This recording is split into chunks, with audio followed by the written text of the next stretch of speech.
Alors bonjour la compagnie des Zèbres et bonjour Patrick Côté-Moine. Bonjour, artdelascène.fr. Merci beaucoup et merci de recevoir le site en plein festival et vous êtes si occupé dans le jury des coups de pouce du Bonheur des Mômes. Ouais.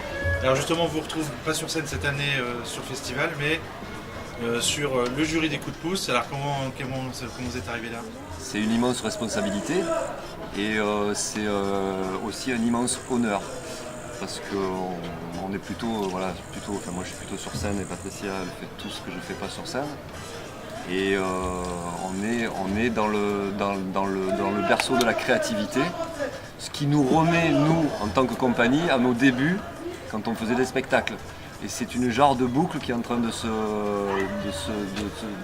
c'est comme une régénérescence pour nous et une nouveauté qui nous relance encore pour l'avenir à faire de la création, je pense. Donc c'est excellent. Alors toi Patrick, tu qualifierais ton travail artistique, moi je te connais, on va raconter aussi un peu la suite, mais je te connais évidemment bien, mais comment tu qualifierais ton travail C'est la plus grosse base, c'est le mime, on va dire, mais c'est un mime décliné dans le burlesque. J'apparente souvent ça du dessin animé, plutôt du cartoon. Voilà, c'est très Tex Avery,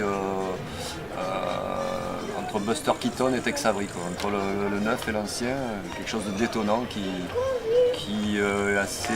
J'essaie d'être original. D'ailleurs justement, j'évoquais avec Patricia tout à l'heure pour préparer ce rendez-vous.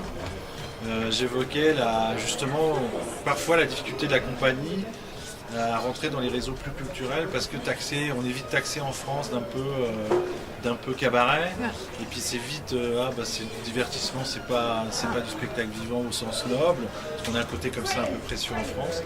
Est-ce que c'est toujours le cas ou est-ce que vous avez trouvé les ouvertures nécessaires pour quand même avancer? La preuve, il y a le Grand Bornand mais il y a eu d'autres choses aussi. Ah oui, Patrick commence à être reconnu dans les réseaux culturels, mais c'est quand même un travail de plus de, on va dire, pas loin de 15 ans. Et c'est toujours de toute façon un travail quasi au quotidien pour que cette reconnaissance elle soit amplifiée, que ça soit beaucoup plus simple aussi à être programmé, même si on n'a pas se plaindre, les spectacles tournent bien, etc. Mais c'est vrai que du fait que ça soit aussi, il y a beaucoup d'humour. C'est très difficile sur l'argumentation, dès qu'on aborde l'humour et seulement le mime, c'est apparenté au cabaret pur et dur. Et si le programmateur n'a pas eu le retour d'autres programmateurs, il va avoir une grande difficulté à le placer dans sa programmation. Alors il va le mettre beaucoup en début de saison ou pendant des périodes propices. Alors qu'en fait, tout au long de l'année, on tourne dans d'autres lieux et grand merci, ça marche bien et il a toute sa place dans ces programmations-là aussi, quoi. Voilà. Et c'est vrai qu'on a eu la chance d'avoir une programmation chez Benzo dans le Bonheur des Mômes, et là c'est comme si on poussait la porte du paradis. On a eu la chance d'avoir une programmation dans le festival du Chaînon Manquant, parce que nous, le Chaînon Manquant, quand on entend ce mot de festival, c'est comme si ça n'existait pas. Et quand on rentre dans ces festivals-là, dans ce réseau-là, on rentre en communion avec d'autres programmateurs et il y a une confiance qui s'installe.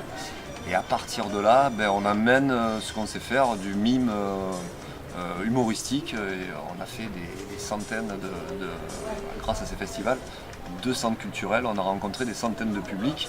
Tu parles des programmateurs, tu disais que quand un programmateur vous avez accueilli, c'était forcément le bouche-à-oreille, ça marchait à fond, etc. Et que Patrick laisse un souvenir, mais aussi finalement auprès du public, c'est qu'il peut aujourd'hui maintenant sur un village comme le Grand Bornand, tu me disais tout à l'heure, les gens l'ont arrêté parce que Patrick il laisse une empreinte très très forte dans ce qu'il fait. Donc c'est pas. Parce qu'il y a une telle dose d'humanité. Et qu'on l'attend, donc, du coup. Mais parce que je pense que Patrick, au-delà de ce qu'il fait sur scène, humainement, il leur envoie un message, mais naturellement, de par sa présence même dans un train, n'importe où, dans la rue, n'importe où. Il faut peu que des personnes l'aient vu, soit sur scène, soit en télévision, parce qu'il a fait une émission triplette. peu de temps, etc. Il marque de par son physique, mais surtout on voit que les gens ils sont assoiffés, ils ont besoin, ils ont envie de lui parler, ils ont envie de parler avec ce grand bonhomme qui leur semble d'emblée et très justement sympathique, généreux, bienveillant. Voilà, ça c'est bien. Et s'installe ainsi en plus avec le programmateur, bien souvent, comme ça, sur le long terme, un lien affectif, etc. quoi. Ça c'est bien, ça nous sauve aussi. Pour conclure, je sais que vous avez plein de projets, en tout cas plein d'idées pour un prochain spectacle, mais on n'en dit pas plus aujourd'hui, c'est une grosse gestation, c'est pour plusieurs mois, mais par contre il y a de l'avenir, et donc l'avenir c'est la Polynésie aussi, donc le MIM c'est aussi la chance de pouvoir voyager, vous avez parlé de Shanghai, et là donc cet hiver, mois de novembre, un petit mot sur la tournée de la saison prochaine. Il y a pas mal de pays, là. On a l'Italie, la Suisse, la Belgique, je crois qu'on a l'Espagne qui est en train de se profiler, la Nouvelle-Calédonie. On fait Avignon l'année prochaine. Qu'est-ce qu'il y a d'autre?